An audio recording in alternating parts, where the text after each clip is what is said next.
नमस्कार दोस्तों, आज हमारे साथ एक्स रे ऑफिसर सूद सर आपका बहुत बहुत स्वागत है। नमस्कार, बहुत बहुत शुक्रिया आपका। सूद सर, ईरान पर हमला करने की योजना 5 आई के द्वारा पूरी हो चुकी है और ये एक डॉक्यूमेंट लीक हो गया है। पहले सिर्फ बातें की जा रही थी कि क्या इजराइल जवाब देगा, ईरान पर हमला करेगा, लेकिन अब पेंटागन से एक डॉक्यूमेंट है वो लीक हुआ है या किया गया है। तो क्या जल्दी ही ये चुनाव से, अमेरिकन इलेक्शन से पहले ये होने वाला है, और अगर होने वाला है तो इसके क्या परिणाम होंगे, ये प्लीज हमें समझाइए। देखिए, 5 आई की इन्फॉर्मेशन जो है ना, जानबूझ के लीक की गई है। वैसे मैं 5 आई को कुछ ज्यादा इंपॉर्टेंस नहीं देता। अब ये सिनवार की बात है, यही सिनवार जिसको इसराइल ने लेटेस्ट मारा है, जो अक्टूबर 7 का मेन मास्टरमाइंड था। इसको टनल के अंदर छुपा हुआ था, यहाँ मारा है। जब ड्रोन इसके सामने गया तो इसने उसके ऊपर लकड़ी फेंकी और भागने की कोशिश की, लेकिन इसको वही मार दिया। और तब उसके बाद इसराइल ने कंफर्मेशन में टाइम लगाया, क्योंकि वो कहता है इसका डीएनए करेंगे। फिर इसके दांतों को मिलाया गया कि इसके दांत क्या वही है, क्या वही आदमी है। सारा जब चेक हो गया तब इसराइल ने अनाउंस किया कि हमने सिनवार को मार दिया है और अक्टूबर 7 का जो मास्टरमाइंड है उसको मार दिया है, जिसकी वजह से इसराइल के अंदर सेलिब्रेशन की गई। ये वही खतरनाक आदमी है और ये आदमी किसी भी तरस नहीं खाते। आप देखिए किस तरीके से इसराइल के लोगों को मारा गया था। सिविलियंस थे, लड़की का पेट फाड़ दिया गया, बच्चे को वहां से निकाला गया, किसी के बूढ़े आदमियों को मार दिया गया और तलवारों से काटा गया, किसी का हाथ काट दिया गया। और ये आदमी वो है जिसने अपने भाई को, उसको शक था कि उसका भाई के लिंक है इसराइल के साथ, उसको कहते हैं चम्मच से इसने कबर खुदवाई। जब वो इसका कबर भाई खोदता गया, नहीं। हाँ सूद सर, ये इसको मैं काट हाँ दूंगा। इसका इसने एक लड़के को उसके भाई के इल्जाम में, इसका भाई नहीं था। हाँ अच्छा, हाँ इनको एक पता चला कि एक आदमी जो है ना उसके लिंक है, पैलेस्टीनियन था, उसके लिंक है इसराइल के साथ। तो उसने उसके भाई से कहा कि कबर खोदो, चम्मच से कबर खुदवाई।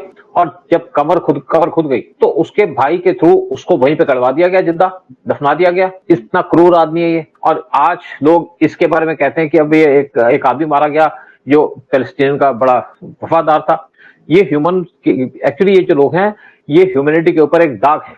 और आज इस सेंचुरी के अंदर भी जिस तरीके से हमास के लोगों ने इसराइल के लोगों को मारा है, इसराइल पूरा जस्टिफाइड है। और ईरान, अब जैसे हमास की बात कर लीजिएगा, हमास से लड़ाई हुई, अब हिजबुल्लाह के लोग भी मारे जा रहे हैं। लेकिन जिस तरीके से 5 आई ने एक खबर दी है, खबर क्या दी है, खबर जानबूझ के लीक की है। मतलब वो ये कहना चाहते हैं कि ईरान के ऊपर इसराइल अटैक करेगा। हो सकता है कि इनकी ये चाहता है, यूएस चाहता हो कि ईरान के ऊपर इसराइल जल्दी से जल्दी अटैक करे क्योंकि नवंबर के अंदर 5 नवंबर को यूएस के अंदर इलेक्शन होने हैं और यूएस चाहता है कि उससे पहले ये वार खत्म हो जाए, ताकि इसका बेनिफिट मिले जो बाइडेन को या कमला हैरिस को। लेकिन क्या ईरान इस वार को खत्म कर पाएगा इतनी जल्दी? क्योंकि इस टाइम पे जो यूएस के अंदर प्रॉब्लम चल रही है, जो बाइडेन, ऐसा लग रहा है कि इलेक्शन इस टाइम पे जो प्रेसिडेंट का रूल है खत्म होने वाला है और कमला हैरिस हारने वाली है। और इसलिए जो बाइडेन को बहुत जल्दी है कि इसराइल और ईरान का वार जल्दी से जल्दी खत्म हो और वहां पे पीस हो। पीस तो वहां पे होगी नहीं, लेकिन अगर इसराइल ईरान के ऊपर अटैक करता है तो जो बाइडेन को लगता है कि उनको यहाँ पे फायदा होगा और वो इलेक्शन के अंदर जीत पाएंगे। लेकिन अगर हम यूएस के इलेक्शन की बात करें तो वहां पे सिचुएशन इतनी गंभीर हो गई है कि एक तरीके से तय हो चुका है कि जो बाइडेन हारेंगे, यानी कि कमला हैरिस इलेक्शन के अंदर हारेगी और ट्रंप जीतेंगे। क्योंकि यूएस के अंदर जो लोग हैं वो इनसे बहुत परेशान है। जिस तरीके से वहां पे यूएस की एक रेपुटेशन बनी है, हर एक फ्रंट पे यूएस हार रहा है, चाहे इसराइल उक्रेन वार हो, चाहे रशिया उक्रेन वार हो, चाहे इसराइल हमास वार हो, और चाहे इसराइल के साथ जो वार चल रहा है ईरान का वो हो। और सबके अंदर कोई वार के अंदर रिजल्ट नहीं मिल रहा। लेकिन यूएस को साथ ये भी चिंता है, जो बाइडेन ने कहा है यूएस इसराइल से, कि जो रशियन ऑयल्स हैं वहां पे अटैक ना करें। क्योंकि पहले इसराइल की प्लान थी कि जो ईरान के न्यूक्लियर, ईरान के जो ऑयल वेल्स हैं वहां पे अटैक करे। और इसलिए ईरान ने अपने सारे सारे के सारे जो उनके वेल थे उनको बंद कर दिया था।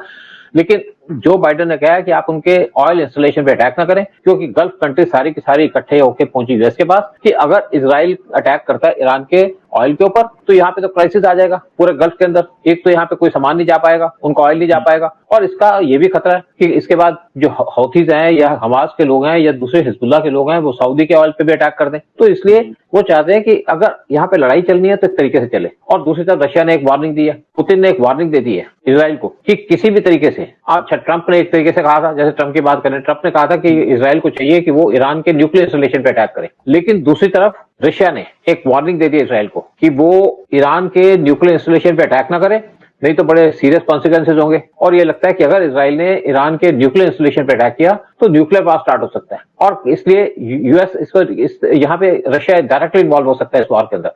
वैसे रशिया ईरान को बहुत से इक्विपमेंट भेज रहा है, मिसाइलें भेज रहा है, लॉन्ग रेंज मिसाइलें भेजी है उसने, और अपने जो डिफेंस सिस्टम है वो भी यहाँ पे इंस्टॉल किए हैं। लेकिन आजकल देखा गया जो डिफेंस सिस्टम है वो इतने इफेक्टिव नहीं है। इवन इसराइल का जो डिफेंस सिस्टम है वो भी इतना इफेक्टिव नहीं है जब वहां पे धड़ाधड़ मिसाइलें फेंकी जाती हैं। तो इस टाइम पे ऐसी सिचुएशन आ रही है कि जिस तरीके से 5i ने एक इंडिकेशन दी है, मुझे नहीं लगता कि 5i के पास इंफॉर्मेशन होगी, लेकिन उन्होंने एक इंडिकेशन दे दी इजराइल को कि इजराइल इस टाइम पे ईरान पे अटैक करने वाला है, और ये एक तरीके से इनडायरेक्ट इजराइल को इंडिकेशन दी है कि ईरान के ऊपर अटैक कर दो, क्योंकि यूएस को इसलिए चिंता है कि उनकी पॉपुलैरिटी, जो बाइडेन की पॉपुलैरिटी यूएस के अंदर बहुत ज्यादा नीचे आ चुकी है, और ये चाहते हैं कि वार जल्दी जल्दी खत्म हो ताकि वो इलेक्शन में जीत पाए, क्योंकि ट्रंप इस टाइम पे यूएस के इलेक्शन के अंदर बहुत आगे चल रहे हैं और कमला हैरिस पीछे चल रही है, क्योंकि यूएस के अंदर जो लोग हैं वो बहुत ज्यादा तंग आ चुके हैं ट्रंप की जो गवर्नमेंट है उससे, क्योंकि वो किसी तरीके से सिचुएशन को कंट्रोल नहीं कर पा रही पूरे वर्ल्ड के अंदर, ना तो यूक्रेन और रशिया का वार खत्म कर पा रहे हैं, ना रशिया को डिफीट कर पा रहे हैं, ना जो गल्फ के अंदर वार स्टार्ट हुआ है उसका कोई कंक्लूजन आ रहा है। तो इसलिए वहां की जनता बहुत ज्यादा परेशान है, पूरा वर्ल्ड इस टाइम पे यूएस से बहुत ज्यादा परेशान है, यूएस के एटीट्यूड से, यूएस के जो पॉलिसीज है। और दूसरी तरफ अगर इंडियंस की बात करो, मुस्लिम तो वैसे ही बहुत नाराज है जो बाइडेन से, और दूसरी तरफ हिंदू की बात करो, जो इंडियंस बैठे हैं यूएस के अंदर वो भी इनसे बहुत नाराज है, क्योंकि ये इंडिया को भी टारगेट करने पे लगे हुए हैं और बांग्लादेश के लोग हैं उनको भी टारगेट कर रहे हैं। तो पूरा वर्ल्ड जो याद देखा जाए, जितने भी लोग हैं यूएस के नेशनल्स वो इनसे परेशान है, यूएस की इमेज बहुत ज्यादा खराब हो गई है, और दूसरी तरफ इंडियंस बैठे हैं, हिंदू बैठे हैं, मुस्लिम बैठे हैं, वो भी जो बाइडेन से परेशान है। और ऐसा लग रहा है कि यूएस के अंदर इलेक्शन जो होंगे उसके अंदर ट्रंप की विक्ट्री माना जा रहा है कि श्योर शॉट है, और ट्रंप आएंगे तो, क्योंकि लगता है लोगों को अगर ट्रंप आएंगे तो रशिया यूक्रेन वार भी खत्म हो जाएगा, और इजराइल और ईरान का वार है, ये हमास के साथ वार है, वो भी खत्म हो जाएगा, क्योंकि ट्रंप ने वार्निंग दी, और ट्रंप इस टाइप के आदमी है जो अगर वार्निंग कहते हैं वो करते भी हैं। तो मुझे लगता है कि इस टाइम पे अगर, लेकिन दूसरी तरफ अगर किसी भी तरीके से इजराइल ने ईरान के न्यूक्लियर इंस्टॉलेशन पे अटैक किया तो मुझे लगता है कि रशिया इस वार में कूद जाएगा, और यहाँ पे बड़े सीरियस कॉन्सिक्वेंसेस होंगे पूरे वर्ल्ड के लिए। राइट। अच्छा सूप सर, अभी जो पीएम नेतान्याहू के घर पर भी हमला किया, उनके वहां पर जो वो थे नहीं वैसे, तो ये हिजबुल्लाह ने उसकी जिम्मेदारी ली है, और आपने बताया कि इतने प्रभावी नहीं है, जो भी इनके उपकरण भी है जैसे डोम भी है वो है, लेकिन 100% नहीं हो सकता है। तो एक तरीके से खुली यहाँ पर चेतावनी दी गई है कि तुमने हमास के चीफ को मारा, हम तुम्हारे प्रधानमंत्री को मार देंगे। तो क्या इस वजह से अब और तेज हो जाएगा जो प्लानिंग चल रही थी काफी टाइम से ईरान के ऊपर हमले की? तो अगर इन्होंने कह दिया, बाइडेन एक चीज कह रहा है कि इनके पेट्रोल पर नहीं हमला करना, ट्रंप कह रहा है कि इनके परमाणु पे करो, लेकिन रशिया ने बोल दिया परमाणु पर हमला नहीं करोगे, तो बचा क्या फिर इनके पास हमला करने को? डिफेंस, जो इनके डिफेंस एस्टेब्लिशमेंट है वहां पे हमला किया जाए, यही बचता है। लेकिन इससे कोई सोल्यूशन तो निकलेगा नहीं, क्योंकि रशिया इनको वैसे भी हेल्प कर रहा है। देखो रशिया ने बहुत से अपने इक्विपमेंट बाई रोड भेजे हैं अर्मेनिया के थ्रू, मतलब रशिया से अर्मेनिया, क्योंकि अर्मेनिया पहले पार्ट था रशियन रिपब्लिक का, वहां से ईरान के अंदर बहुत से इक्विपमेंट भेजे हैं, उनके पास बहुत से मिसाइल है। दूसरी तरफ चाइना भी बड़ा एक्टिवली यहाँ पे, चाइना के कुछ शिप देखे गए हैं ईरान के बंदरगाह पे अपने डॉक करते हुए, और कहा जाता है कि उनके अंदर बहुत से मिसाइलें वगैरह थी, बहुत सी चीजें मिल रही हैं, क्योंकि चाइना को बहुत ज्यादा इंटरेस्ट है इस वार के अंदर, वो पूरा ईरान के साथ खड़ा है, क्योंकि चाइना ईरान से ऑयल लेता है, जबकि सैंक्शन लगी है चाइना को तो कोई डर नहीं है यूएस का, वो ईरान से ऑयल लेता है और ऑयल के बदले में उनको जितने इक्विपमेंट है वो सप्लाई करता है, इवन नॉर्थ कोरिया इनके साथ डील कर रहा है। तो मुझे लगता है कि यहाँ पे जो वार चल रहा है अगर ये जल्दी ना कंट्रोल किया गया, वैसे बहुत देर हो चुकी है, तो हमें तो मेन इंटरेस्ट है कि क्या होगा यूएस के अंदर, कि ट्रंप हारे और यहाँ पे कि ट्रंप जीते और जो बाइडेन हारे। अगर ट्रंप इलेक्शन जीत जाते हैं तो पूरे वर्ल्ड के अंदर पीस होगी और इंडिया को बहुत ज्यादा बेनिफिट होगा इससे, क्योंकि इंडिया इसी तरफ देख रहा है, क्योंकि इंडिया को भी टारगेट कर रहे हैं, पहले बांग्लादेश को टारगेट किया इंडिया को नुकसान पहुंचाने पे, फिर इंडिया को भी टारगेट करें, कभी पन्नू के ऊपर, कभी निज्जर के ऊपर, कभी कुछ, कभी 5i के रेफरेंस देकर के। तो मुझे लगता है कि जो वार, जो सिचुएशन चल रही है ईरान इजराइल वार की, ये लंबा चलेगा। अगर इस वार को खत्म करना है तो ट्रंप को आना पड़ेगा, जो बाइडेन किसी भी तरीके से इस वार को खत्म नहीं कर सकते। अगर इजराइल ने ईरान के ऊपर अटैक किया तो ईरान रिटेलिएट जरूर करेगा, क्योंकि उसकी आस की बात है, और अगर ईरान रिटेलिएट नहीं करेगा तो ईरान की जो प्रेजेंट गवर्नमेंट है ये पावर लूज कर जाएगी। तो इसकी बहुत ज्यादा चिंता है, और इसीलिए उनकी जो गवर्नमेंट है उसको बहुत ज्यादा बरीड है, और ईरान को अटैक तो करना ही पड़ेगा। देखा जाए तो ईरान के साथ तो हिजबुल्लाह भी है, हूथीज भी हैं, और मुझे लगता है कि अगर ईरान के ऊपर अटैक हुआ तो पेट्रोल के प्राइसेस बहुत ज्यादा ऊपर आ जाएंगे, चाहे उनके ऑयल इंस्टॉलेशन पे, चाहे उनके डिफेंस इंस्टॉलेशन पे।